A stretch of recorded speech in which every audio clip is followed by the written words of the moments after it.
Mwanzo 21 kuanzia 8 hadi 21. Mtoto akakuwa akaachishwa kunyonya. Ibrahimu akafanya karamu kuu siku ile Isaka alipoachishwa kunyonya. Sara akamuona yule mwana wa Hajiri Misri ambaye alimzalia Ibrahimu anafanya dhihaka. Kwa hiyo akamwambia Ibrahimu, mfukuze mjakazi huyu na mwanawe, maana mwana wa mjakazi hatarithi pamoja na mwanangu Isaka. Na neno hilo lilikuwa baya sana machoni pa Ibrahimu kwa ajili ya mwanawe. Mungu akamwambia Ibrahimu, neno hili lisiwe baya machoni pako kwa ajili ya huyo mwana na huyo mjakazi wako. Kila akuambialo Sara, sikiza sauti yake, kwa maana katika Isaka uzao wako utaitwa, naye mwana wa mjakazi nitamfanya kuwa taifa, maana huyu naye ni uzao wako. Ibrahimu akaamka asubuhi na mapema, akatoa mkate na kiriba cha maji, akampa Hajiri, akamtwika begani pake, na kijana akamruhusu, naye akatokea katika jangwa la Beersheba. Yale maji yakaisha, akamlaza kijana chini ya kijiti kimoja. Akaenda akakaa, akamkabili mbali naye kadri ya mfupa ya mtupo wa mishale, maana alisema, nisimuone kijana akifa. Naye akakaa akimkabili, akapaza sauti yake akalia. Mungu akasikia sauti ya kijana. Malaika wa Mungu akamwita Hajiri kutoka mbinguni, akamwambia, una nini Hajiri?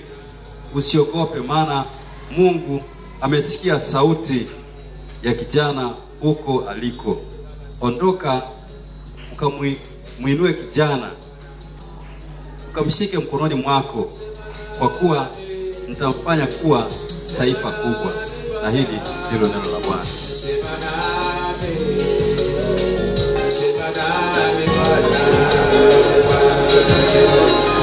Timiza neno lako katika maisha yetu, ee Bwana. Baba, useme na mioyo yetu, tuponye. Useme na mioyo yetu Bwana, utuimarishe. Sema na roho zetu Baba mchana wa leo, ili Mungu kusudi lako litimie. Niko hapa, sema nami kama wanao Bwana. Sema nami na niseme na watu wako Mungu. Sema nami Roho Mtakatifu wa Mungu Baba, sema nami. Sema Bwana mchana huu, sauti yako ni uzima Bwana. Sauti yako ni ukombozi Mungu.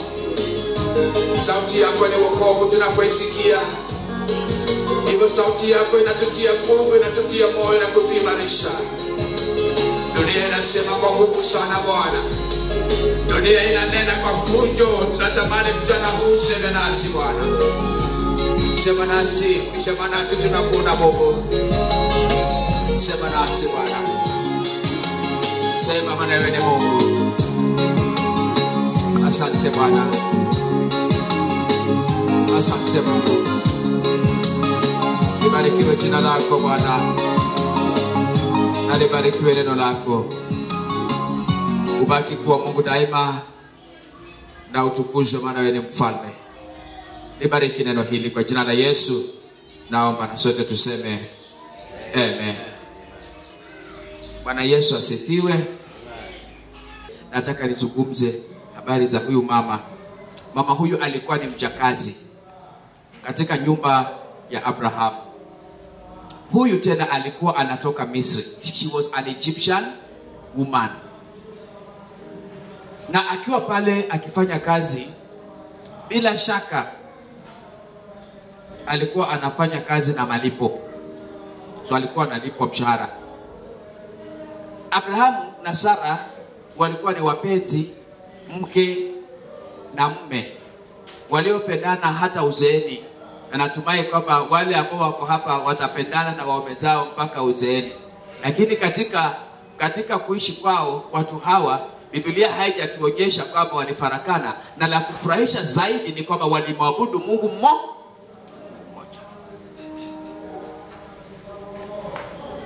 Siku moja Sarai akatamani mwana, maana umri wake ulikuwa umesonga, hakuna matumaini, ingawaje ahadi za kwamba huyu atakuwa baba wa mataifa mengi zilikuwa bado ziko pale.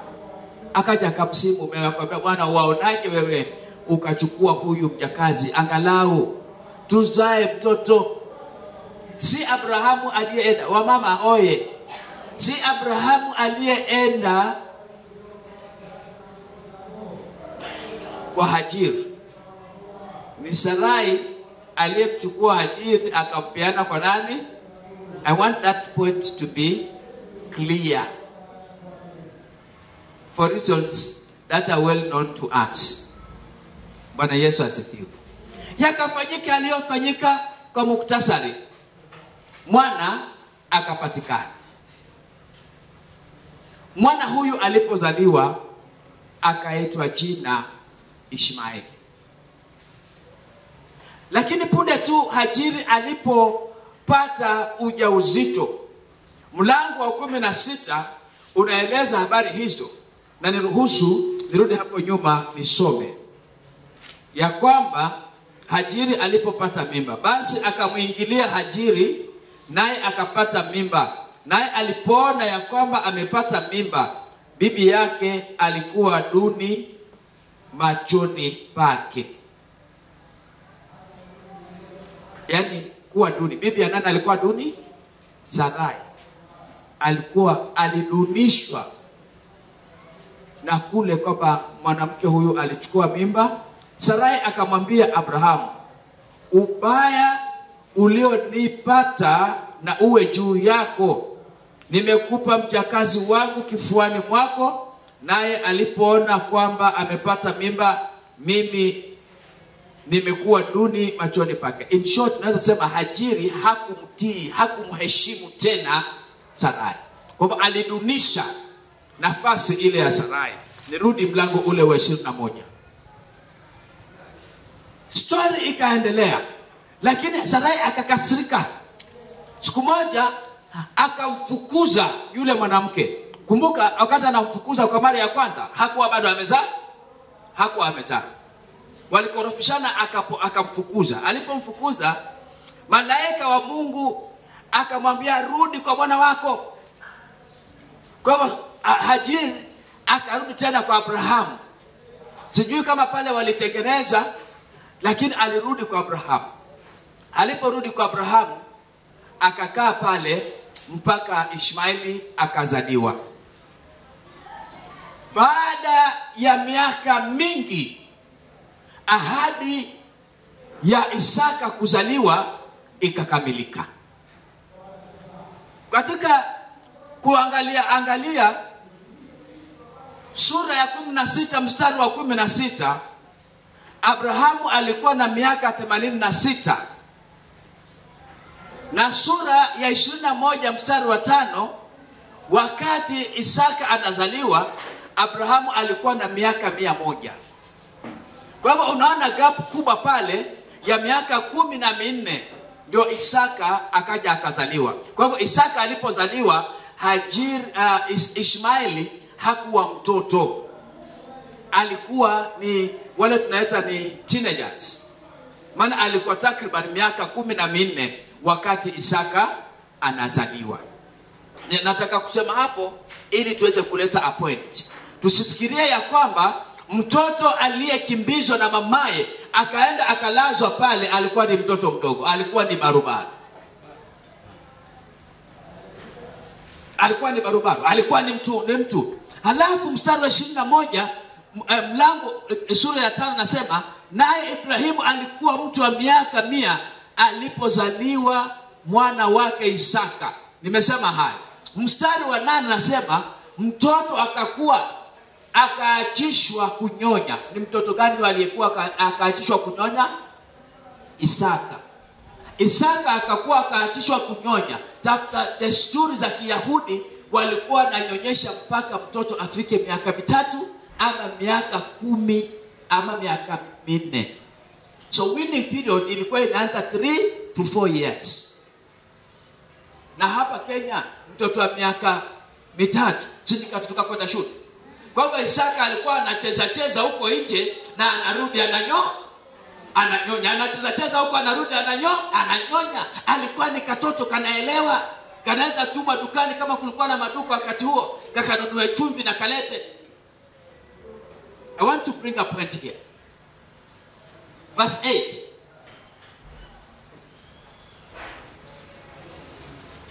Sara alipokuwa sasa ameachishwa kunyonya huyu Isaka, kuna mambo yaliyofanyika. Ibrahimu alifanya karamu kubwa sana.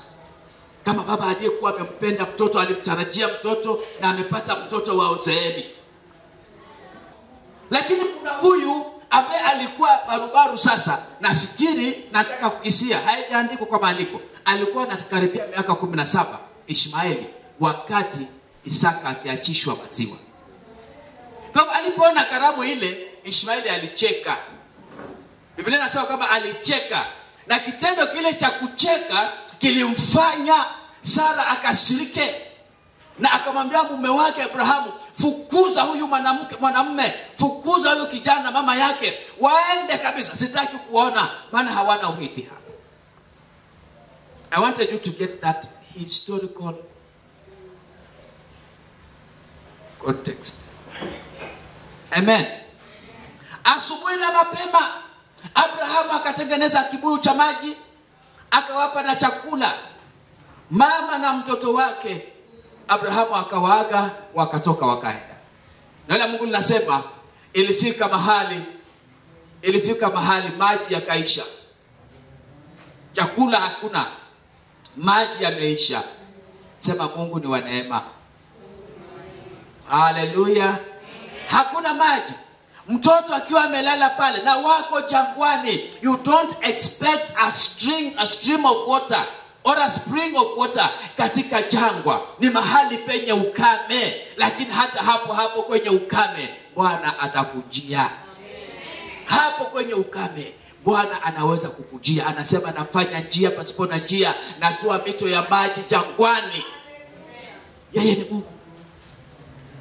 Mama kwa sababu ya upendo wa mwanawe. In fact, I am trying to think, putting myself in the shoes of this woman ambaye anaitwa Hajiri.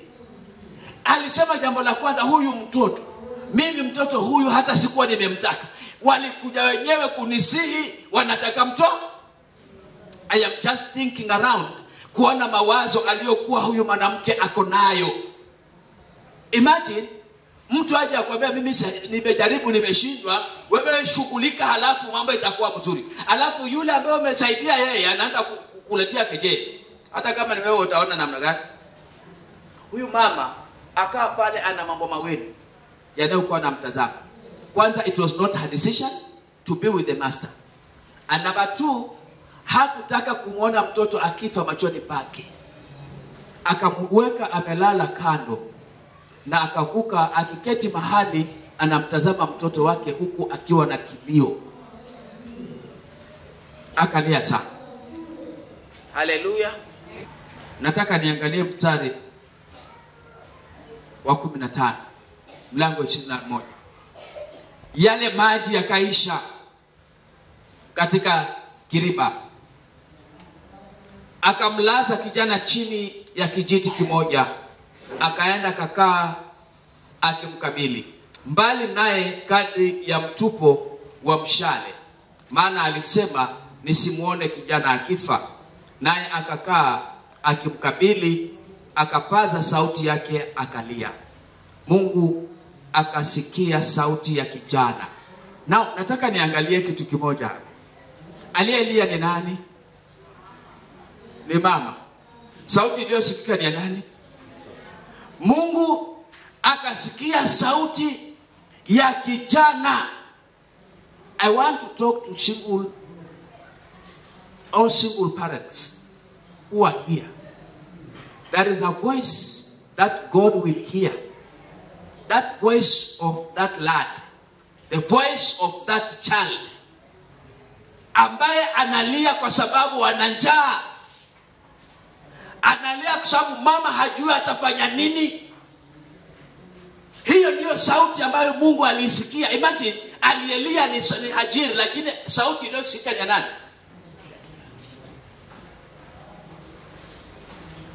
Mungu akasikia. Anasema alisikia sauti ya kijana huko alikokuwa kijana amelala. Mungu alisikia sauti hiyo ya kijana. Mungu akasikia sauti ya kijana. Malaika wa Mungu akamuita Hajiri kutoka mbinguni. Aliitwa Hajiri kutoka wapi? Let me tell you. Unaweza kuwa mwovu sana. Unaweza kuwa mwenye dhambi sana. Unaweza kuwa una mashaka sana, lakini neema ya Mungu haitaondoka. Mungu ana neema na Mungu atatimiza. Imagine kijana huyu, nimesema hakuwa mtoto mdogo, almost 17 years, amelala pale njaa, anakaribia kufa. Mungu analiangalia kusudi la moyo. Anaangalia kusudi la moyo. Na kusudi la moyo wa mama huyu Ishmaeli, huyu mtoto mama wa Ishmaeli, ilikuwa ni nini? Kusudi la moyo la huyu kijana ilikuwa ni nini? Kuna uwezekano kwamba alitenda dhambi.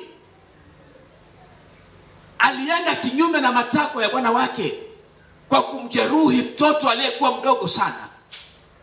Lakini Mungu bado ni wa neema, kama vile alivyotupenda sisi wenye dhambi. Akatuokoa. Neema ya Mungu haikuondoka kwa huyu mtoto.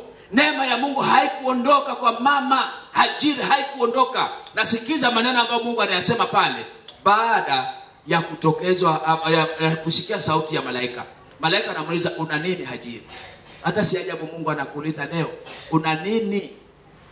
Una nini? Ni nini kinachokusumbua? Ni nini mama kinachokusumbua? Una nini kijana? Ni nini kinakusumbua? Usiogope. Hapo mwisho anasema malaika, usiogope, maana Mungu amesikia sauti ya kijana huko aliko. Ondoka ukamuinue kijana, ukamshike mkononi mwako, kwa maana nitamfanya kuwa taifa kubwa. So nitamfanya kuwa taifa. Wazee, kumbe hata mwana wa mjakazi anaweza kuwa taifa kubwa. Yule aliyedharauliwa, yule ambaye hakuwa na urithi, akipendelewa na Mungu anaweza kuwa taifa kubwa. So usiangalie hali ambayo umekaa ya kuachwa na ukajiacha. Kuna kilio Mungu anataka asikie, lakini mpaka kwa kuna mtu analia. Na sauti Mungu anataka asikie. Na je, kunaye mtu anayelia ili Mungu asikie hiyo sauti? Lakini leo nataka tu nikutie moyo ya kwamba usiogope. Mungu anasikia kilio. Mungu bado ana neema. Usiangalie circumstance, look beyond your situation. Hajiri aliona mtoto huyu sitakuwa naye tena. Hajiri aliona hapa imefika mwisho. Maisha yangu pengine imefika mwisho. Maisha ya mtoto imefika mwisho. Kuna maeneo mbili ya wanawake ambao walifanywa miujiza na Mungu. Kuna ile mwanamke wa Sarepta aliambiwa na Mungu na Elija, hebu tengeneza kamukate kwanza upatie. Na wachungaji wanapenda kutumia hiyo ili wakule wao. Wachungaji ni wanoma, wanajua kutumia vifungu ili wanufaike. Wanasema kama mtumishi wa Mungu ale kwanza, ndiposa wanakuanga kwa high table na maini, na wale wengine wanakulanga nini?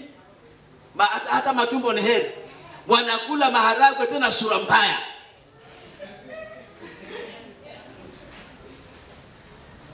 Lakini kule high table kuna miguu ya kuku inaningini. Amen. Sisi Mungu atusaidie sisi watu gani? Tena sana atusaidie Bwana. Lakini Elija alikuwa anataka kumuonyesha huyu mama wa Sarepta, mjane. Tena maandiko yanasema alikuwa ni mjane. Huyu mama mjane,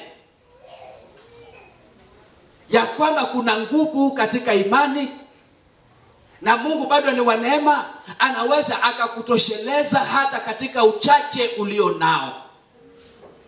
Wewe ni mama wa kwanza, akatengeneza kamkate, akapatia Elijah, lakini nataka nifikirie, bila shaka huyo mama anasema sasa huyu anatumalizanga tu.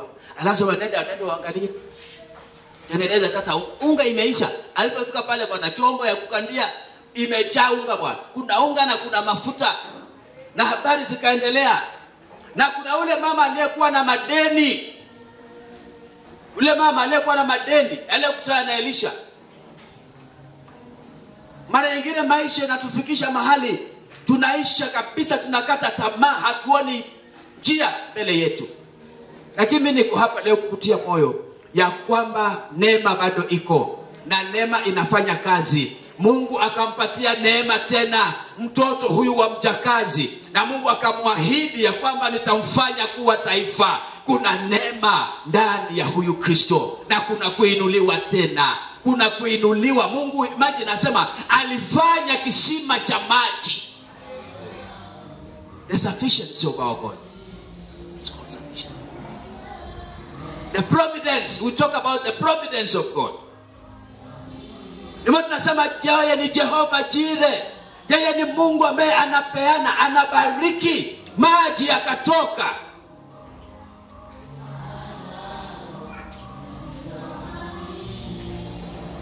Maji yakatoka. Ondoka. Mungu akamfumbua macho yake, akaona kisima cha maji. Unaona kisima cha maji kilikuwa wapi?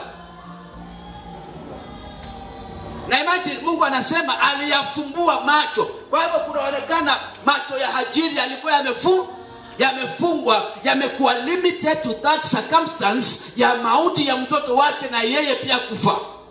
Na si ajabu mchana huu macho yetu yamefungwa na hali tulizo nazo. Hatuoni breakthrough, we are just limited to that circumstance. I pray that the Lord will open your eyes today.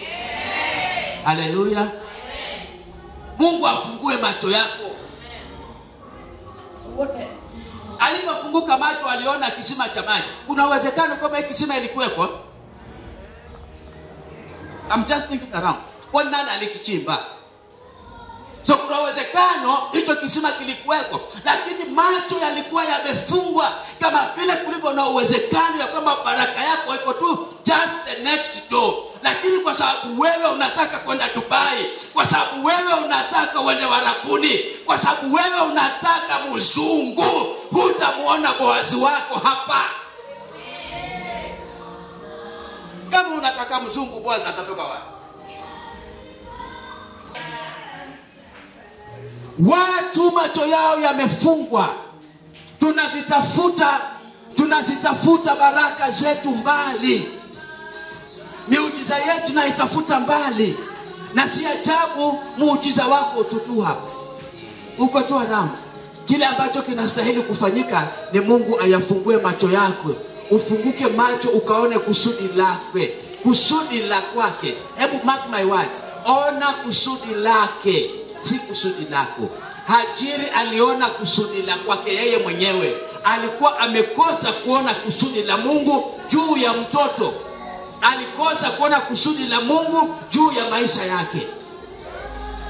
Mungu akasema, akamfungua macho, akapata kuona kisima cha maji.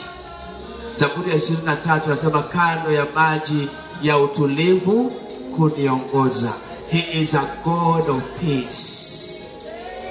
He's a God of peace. He's a God of peace. He's a God of abundance. He's a God of abundance. Ndipo anasema kwamba katika malisho ya majani mabichi hunilaza. He's a God of abundance. Nataka nikutie moyo tu ndugu yangu, mama, dada ambaye uko hapa, ya kwamba fungua macho, tazama mbele zaidi. Kuna kisima cha maji ya uzima, kuna kisima cha maji ya ushindi ambao Mungu ameandaa kwa sababu yako. Mtoto hata kufa, hakuna kitu kitakufa kwa mioyo yetu na kwa maisha yetu. Bwana atahuisha, maana hilo ni kusudi lake. Amen.